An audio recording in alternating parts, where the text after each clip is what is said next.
How could something that feels like such a train wreck get greenlit? Don't click away. I don't think it's that bad of a movie. My belief is the biggest successes that made Silent Hill an incredible film were overshadowed heavily by its biggest mistakes. I went into Silent Hill 100% blind. I didn't know anything about the universe. The most exposure I've ever had to the intellectual property surrounding Silent Hill was at Comic-Cons, where you'd see couples where like the girl would dress up as some sexy, dirty nurse with no face, and then her boyfriend would be some pyramid head dude walking around all shirtless but buff. That's as much as I do. And something about fog. It took me 4 tries before I actually finished the movie. Silent Hill as a film displays a lot of strength behind its production and set design. I didn't fully comprehend the complexity of the sets that I was looking at through this film. I have discovered one of the things that I appreciate most about films in between like 1999 and 2012, there were always the extras and the featurettes. So I knew a featurette from 2006 had to have existed on why this thing was created. These sets made my jaw drop because these sets were completely pragmatically built out. And not only built out once, not twice, 4 different sets of the same exact wall that had to be dressed in 4 different occasions being shot over the course of this film. Carol Spear, the production designer for this film, the woman owns her spaces that she's in charge of. Here were the 4 stages that each of the set dressings had to do. Fresh paint. It's brand new. It's back before the town was cursed. Everything looks normal. 30 years later, during the day, but abandoned. During the day in foggy purgatory. Then the 4th one is when nightfall comes and the curse of this town really starts to blossom, decay, and things like growing out of it. Really solid thought put into every detail of every corridor. I really want you to take a look at things like the chapel. They actually created this entire cathedral looking place. I'm used to like after post Marvel world of everything having a green screen strip of fabric behind the actor and then the sky's the limit of whatever it should look like. This film production didn't have a huge budget. Their budget was $4.4 million. That's low. But in this film, this cathedral, it's all there. Enormous. It's a big set. It's real wood. But that's what's amazing about this film is the set dressing brought in all of that spectacle while remaining faithful to the ambiance of the world. I do think of Silent Hill in a sense as a fantasy fiction place, but like a twisted Alice in Wonderland thing, because most of Silent Hill is about its ambiance more than it is its visual spectacle. Here's another strength, the makeup and costuming. They use some references off of the video game, but something that struck me is these really bizarre looking costumes. Many of the costumes were practically created and hand painted almost every day, like the pictures of the veins on the arms that would then blend into the silicone of their body. They took great strides making everything look as natural as possible while lending itself to the fantasy aspect of this world. Here's another strength. The actors get a little bit of flack for this film because they don't agree with the story. I like to separate the two. I have no problem with the cast. In fact, Dahlia was used for a completely different purpose, and the actress who played Dahlia still went online to fan forums to understand what she could do to represent this person as best as possible with the script given to her. I pretty well commend the little girl who plays 4 different distinctive characters throughout the film, because for a 10-year-old kid, I could actually tell what she was trying to communicate emotionally through every character that she was doing on screen. All of the nurses were professional dancers. They choreographed what was happening, the twitches, the bowing. Then you've got the gray children or gray child. Her movement method, maybe like akin to a toddler, someone who catches their balance with their arms and twitches. Like a child, you use your arms to adjust your center of gravity as you're learning to walk. Then you've got the second sidekick, Sybil, and I loved her character. I thought she was fun. She was kick butt. I personally connected more with Sybil than I did the mom, and it's not the actress's fault, it's the script. For me, I felt like she was a far stronger character that was written there. I will say this for the actresses who led this film. Both of them really wanted to participate in as many of the stunts as possible because they wanted to give a stronger connection of seeing their face and seeing their reaction. For the mom's character, this actress, she volunteered herself to do this like overshot of the pit and the fire coming up. What you don't actually see, that is like an actual 30-foot drop with shaky things that she's stepping on and leapfrogging falling over. She's saying the look on her face of terror as she's hopping from one beam to the next is a legit terrified look because she's pretty far off the ground, and while she technically has a safety, it's not like that safety can be felt because it's slacked unless she falls, which is an incredible amount of bravery. I'm telling you, the stunts in this thing were crazy, especially because the main actresses were like, I got it. When they're lowering Sybil after she's tied onto the ladder and they're lowering her over the pyre, that's a real fire. That's a real fire coming up. If they dropped her or anything went wrong, she's like, oh yeah, I would have been seriously hurt. But she did the stunt, the blade being pushed in through the door. They would do stunt practices as how they would duck and choreograph against that blade. That was like a literal blade that they had on some kind of gimbal that they would move around and swing at him. And one of the actresses, the woman who played Sybil, she said we'd speed it up little by little until we were at full speed. If she turned her head the wrong way or didn't turn it in time, she would have gotten hit. And while it would have probably been a blunt blade, I think it would definitely hurt. But there's a strength in a shot like that for an action sequence, because then we, as the voyeur of this scene that's happening, are behind that person's shoulder as this knife's coming at you. Like there's some benefit to doing it that way. Shooting just their faces in reaction, it puts me as the viewer in the shoes of standing by the door as the sword's swinging by, and it doesn't put me in the dangerous scenario the characters are experiencing. I'm calling it a sword. There might be a technical name for it in the game, and I'm horrifically butchering this for anyone who is like a diehard fan of Silent Hill.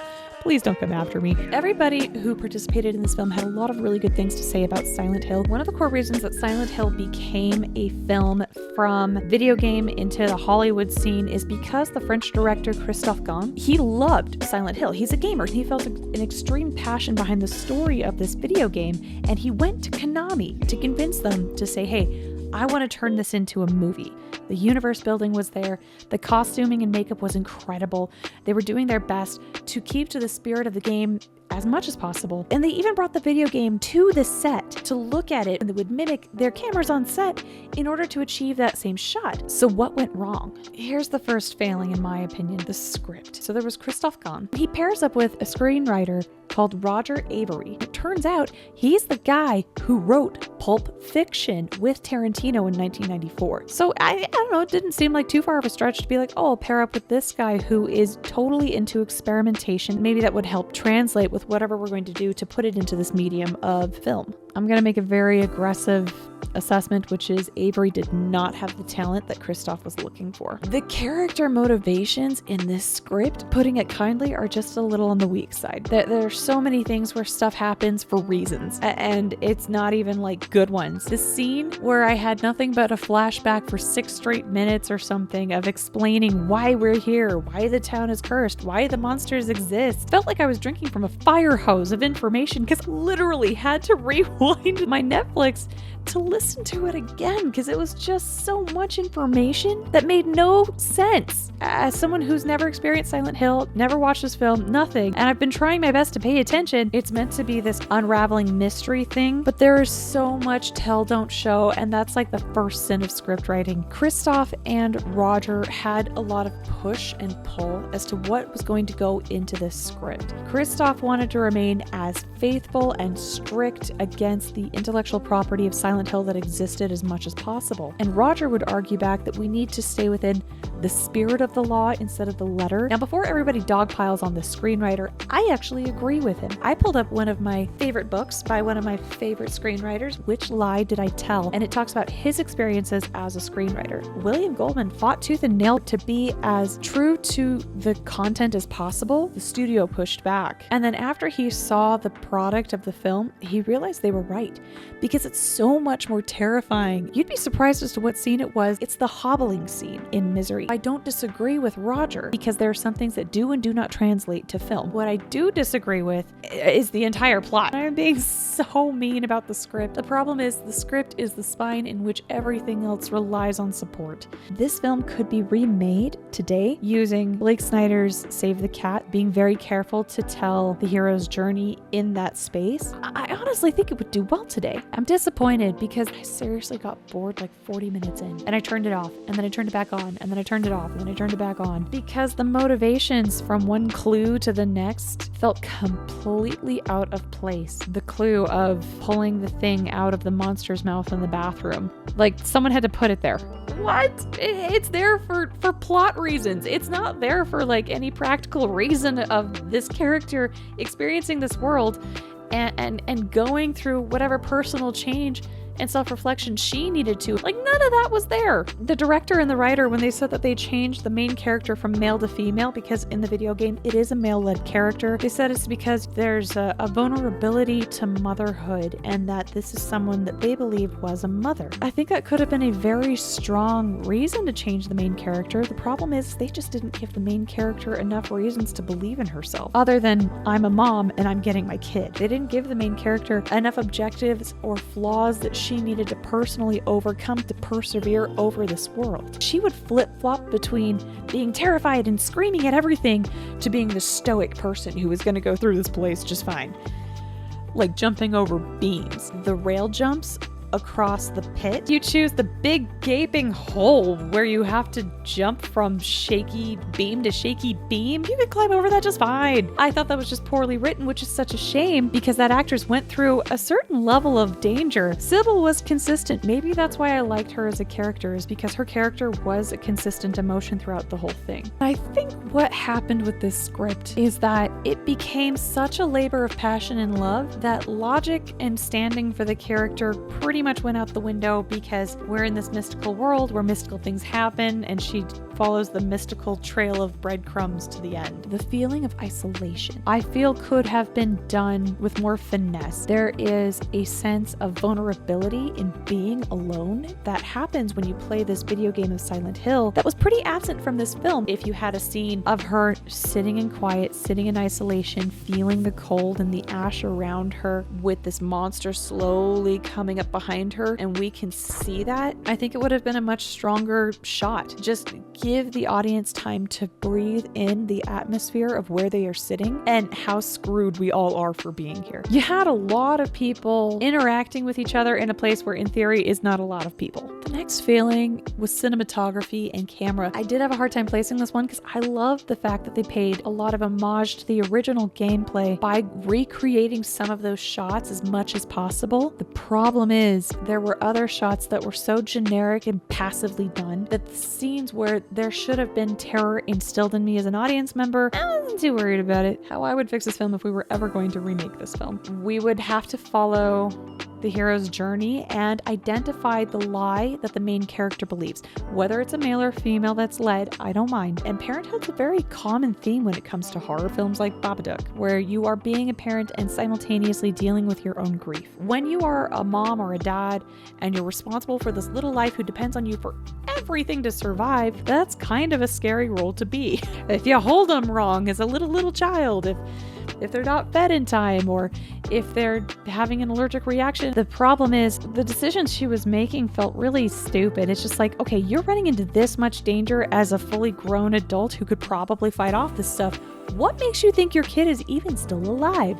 And don't tell me it's the stupid crayon drawings they're leaving around town for reasons. Again, for reasons. A kid who has to draw that much crayon onto a paper, it drives me nuts, because I feel like it could have been done in a more nuanced way than go here to experience the thing, then go there and experience the thing. I think it was trying to demonstrate all the locations of the little girl when she was experiencing her trauma, which I get and I agree with. I just don't agree with the way that they delivered the information. It felt like she was being led by her nose for a lot of the film, and I didn't agree with that. Thriller factor for this movie, 1 to 10. Ooh, 2. I'm sorry, I could not watch this whole film in one sitting. There's no thrill here. Nothing made me jump.